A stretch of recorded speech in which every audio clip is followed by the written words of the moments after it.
స్మగ్లర్లు రోజు రోజుకి తెలివి మీరిపోతున్నారు. ఎందుకంటే గతంలో వచ్చిన అల్లు అర్జున్ పుష్ప సినిమా చూసి అందులో వెరైటీగా ఎర్రచందనం తరలించిన దృశ్యాలు చూసి బాగా ఇన్స్పైర్ అయిపోయినట్టున్నారు. అయితే స్మగ్లర్లు ఒక మాట వినండిరా బాబు, అది సినిమా. ఆ సినిమాలో డైరెక్టర్ ఎలా చెప్తే అలా ఉంటుంది, కానీ ఇది రియాలిటీ. మనం అలాంటి ఎన్ని వెరైటీలుగా స్మగ్లింగ్ చేద్దామన్నా సరే పోలీసులు తమ డేగ కలుతో పదే పదే మనల్ని గమనిస్తుంటారు.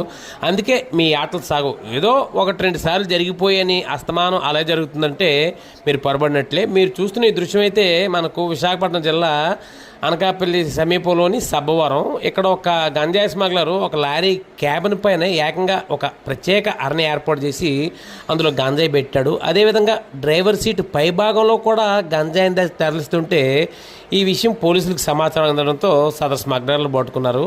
ఈ స్మగ్లింగ్లో గంజాయితో పాటు లారీ కూడా పోలీసులు చెక్కింది. అందుకే స్మగ్లర్లు పారా హుషారు, జాగ్రత్తగా ఉండండి, పోలీసులు ఉన్నారు.